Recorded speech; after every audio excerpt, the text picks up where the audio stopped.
Today, I'm hopping on the viral underconsumption core trend to share this list of 20 things that I've owned for years or even decades as a minimalist. And just in case you've never heard of it, underconsumption core is a hot new trend that's been spreading like wildfire across social media. And let me tell you, as someone who has been practicing a combination of minimalism and frugality for over 15 years now, I'm here for it. So if you've been feeling overwhelmed by consumerism and are ready to curate a simpler and more frugal life, then it might be of interest to you as well. I do want to make a disclaimer here that putting this video together made me feel really old because most of the underconsumption core content that's been popping up in my feed has been made by creators who are significantly younger than I am, to the point where I've owned many of the items on this list longer than those creators have been alive. However, I believe that the principles of underconsumption can benefit almost anyone, no matter if they're young or old. So without further ado, let's dive into this list. First up on this list, I have 4 maternity dresses that are all over 12 years old, which I purchased when I was pregnant with my oldest son. And instead of buying pregnancy dresses, I tried to find dresses that had a high waist and that I hoped would still fit me even after giving birth. And I think I did a pretty good job with these. Although they have gotten a bit old and have needed some repairs here and there, they're still comfy and cozy and I love wearing them. And I had one of the dresses turned into a skirt a while back, which I think is a really clever way to repurpose a dress if you have weight or body changes over the years, which really fits into the whole underconsumption core trend. Next up, we have a Chicago Public Schools t-shirt that I got for free the year I graduated with my master's degree in speech language pathology because CPS came to visit our program and gave us all these t-shirts and other goodies to try to incentivize us to come and work for them. And it's kind of funny because not only did I not work for CPS, but I didn't end up working with kids at all. And in fact, I got a job as a hospital SLP working with adults. But back then I was a broke college student and I made it a habit never to turn down free stuff. And after 16 years, I'm still wearing this shirt to work out in, and I keep telling myself that one day I'm gonna go out and buy some cute gym clothes. But after years and years of telling myself this, I just keep grabbing this ratty old t-shirt over and over again. Is it loyalty? Is it nostalgia? Is it pure, unadulterated laziness? I'm not sure, but I do know that I will probably keep wearing this old t-shirt until it gets holes in it. The next item is this canvas purse, which I purchased when I was 18 years old, so I've had it for around 23 years now, and I love the color and the fact that I can fit a lot of stuff inside of it, including my laptop when I'm on the go. And although it's starting to show its age a little bit and getting a bit worn around the edges, I still carry it all the time. Number 4 on this list is also a purse that is 15 years old, and that's this Marc Jacobs bag that was a gift that my husband gave to me back when we first started dating. I tend to use this purse when I want to dress up a little bit more or when we're traveling because it has this fold over zippered pouch that is perfect for protecting your valuables like your wallet and phone when you're traveling, especially if you're in a place with a lot of pickpockets. It keeps it nice and safe inside. This bag is also starting to show its age a little bit, but I still love it just as much.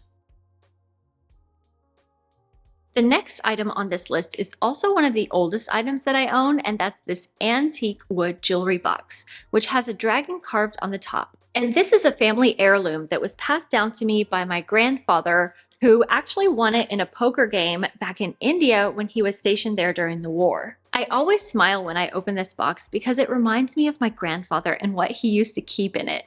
Not jewelry, but peppermint. Sadly, the smell of peppermint has faded from the wood, but the memories that I have of my grandfather live on inside of this box. And speaking of treasures, another one of my treasures is this diamond wedding ring that used to belong to my mother, which I now wear every single day. My mother died when I was 9 years old, and my father passed it on to me when he was on his deathbed back in 2005, and I've kept it close ever since then. It's a simple ring that I think goes well with the simple platinum band that my husband gave to me back when we were getting married, and I think it's very practical while also being of immense sentimental value. And speaking of sentimental value, number 7 on this list is this blue pencil case that I've had since elementary school, which still has my name spelled out in my mother's handwriting, but that I now use every single day in my home office. In the interest of privacy, I'm not going to say what I store inside of this, but feel free to comment down below with any guesses that you have. I love sentimental items, especially the kind that you can use on a daily basis, and this pencil case definitely fits the bill. I got my son a similar case for school recently, but his is nowhere near as sturdy or as thick, so we'll see how it holds up. I guess they're right when they say they don't make them like they used to back in the good old days. Speaking of my son, number 8 on this list is a 3rd generation iPad that is just as old as he is, which I know because I got it back when I was pregnant with him. I recently had to get a new case for it because the old case got completely worn out, and it's probably about as slow as you would expect a decades-old iPad to be, but it still works okay, and we sometimes take it on longer trips so we can use it to watch movies in the plane or car. The 9th item on this list is my 20-year-old Naruto lunchbox. I've been a huge anime and manga fan since I was a teenager, and I got this lunchbox as a gift back when I was in college. Since I work from home now, I no longer have to pack a lunchbox for work, so I have repurposed it for holding my craft supplies. I've also been a Harry Potter fan for a long time, and these books are between 17 and 20 years old. I borrowed the books at first when I started reading the series, and then I got the set of 5 when it came out, but by the time the last 2 books came out, I was a die-hard fan. And I still remember how exciting it was to pre-order my books and then go pick them up the day that they were released and then power read them until 3 a.m. because I just couldn't put them down. By now, some of the books have gotten a little worn out after having been read by me and now my children after all of these years, and I've been thinking about buying a new set for a few years now, but I've just been a little bit too nostalgic to pull the trigger and let go just yet. Another one of the few books that I own as a minimalist is this book of poetry by Poet Laureate Billy Collins. This book is around 15 years old, and I've had it ever since I first pulled it off of the shelf when I was at a friend's house when they were hosting a party. I'm an introvert, and back then I wasn't great at socializing, so I had a tendency to hide behind books at parties when I was feeling uncomfortable. And this book spoke to my soul, so I just had to go out and buy it afterwards. And I still own and love to revisit it now to this day. And one of the top reasons I love this poetry book is that it articulates the magic and the beauty that's there to be found in our simple, everyday, ordinary lives. Next up, I've owned this stainless steel pan from All-Clad for over 7 years now, and it is my go-to pan for cooking large meals for my family.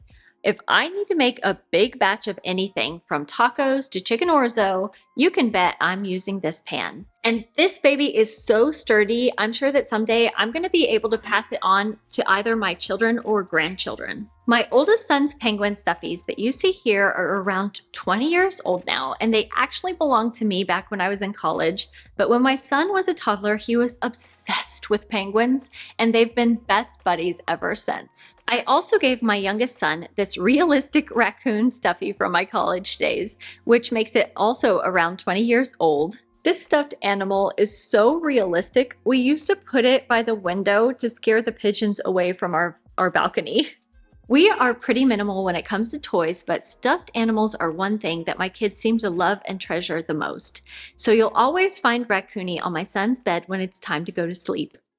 Number 15 on this list is this picnic blanket that we've had for 12 years now, and not only do we take it to local parks and playgrounds, but it's also traveled with us all around the world, from the parks of China and Germany to the beaches of Spain and Greece. And we love that it's big enough to fit the entire family and easy to shake off or wipe down since it's waterproof. But there was one time when I contemplated throwing it away, and there's a whole story behind that which involves poop. And I'll make sure to link to the video where I talked about that story up here in the right-hand side in case you're interested in hearing about it, because it also highlights one of the top minimalism rules that changed my life. Not to be dramatic. Next up, we have this striped beach bag, which I bought at Target around 10 years ago.